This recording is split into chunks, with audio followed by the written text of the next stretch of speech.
passe par un service civil, que cela passe par une préparation militaire, que cela passe par un service civique. Je crois que c'est très utile.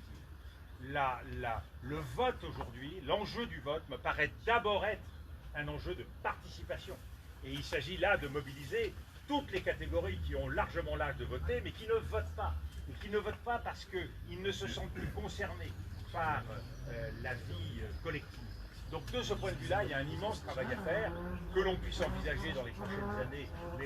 La question de descendre l'âge du vote nous conduit à partir de ce moment-là à fixer des limites qui ne cesseront de glisser. Donc je pense que 18 ans c'est un âge raisonnable, mais que l'on prépare le jeune citoyen dans le cadre de conventions. Il y a beaucoup de choses qui sont faites en liaison avec les parlementaires pour préparer des assemblées de jeunes citoyens pour comprendre ce qu'est la loi, pour comprendre ce qu'est la vie de la cité. Donc ça, je crois qu'il faut effectivement l'encourager.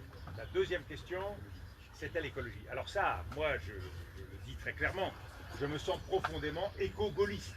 Et je pense que, de ce point de vue-là, mettre de la volonté, mettre de la détermination et ne pas séparer la vie de notre planète, de la vie et les enjeux de notre cité, de notre pays, c'est une chose aujourd'hui absolument indispensable. Et je pense qu'on est à un tournant, parce que nous devons mesurer ce qui a été raté dans l'écologie historique qui s'est développée jusqu'à maintenant et qui a dissuadé, éloigné beaucoup de gens qui auraient voulu faire un bout de chemin avec l'écologie. Effectivement, vous l'avez dit, écologie punitive, écologie souvent déconnectée du réel, écologie libérale qui n'a pas véritablement conçu son projet dans le bon ordre. On ne peut pas demander à des gens qui ont aujourd'hui des moyens précaires de s'aligner sur un certain nombre d'exigences sans leur donner les moyens de changer leur pratique, de changer leur habitude. Et c'est en ça qu'un projet comme les ZFE, qui s'impose sur le plan de la santé, qui s'impose sur le plan de la pollution de nos villes, a été fait dans un mauvais ordre. Si on avait fait un travail, les voitures de ceux qui avaient les voitures les plus anciennes et qui ne peuvent plus aujourd'hui, selon les règles, rentrer dans les centres-villes, évidemment l'acceptation aurait été beaucoup plus forte. Mais je pense que nous avons aujourd'hui des exemples. Je regarde par exemple du côté des pluies acides, je regarde du côté du trou de l'ozone.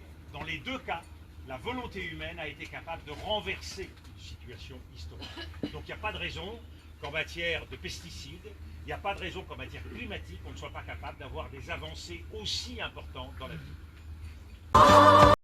Une dernière question.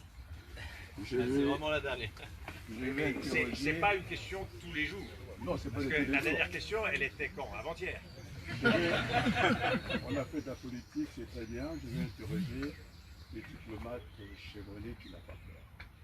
On ne va pas suivre les Américains ni les autres. Et en parlant du Congo, je vais parler de l'Afrique. Le Premier ministre qui est là, moi je suis ses phases, l'avenir a un visage. On est d'accord, vous l'avez dit. L'avenir a un visage. Et donc l'avenir est à bâtir ou à détruire. Et donc la France est attendue au Congo pour bâtir l'Afrique, le Congo et le reste de l'Afrique. Je vous remercie beaucoup. Merci à vous. C'était une affirmation. Mon enfant, tu vas grandir, loin de chez nous, tu vas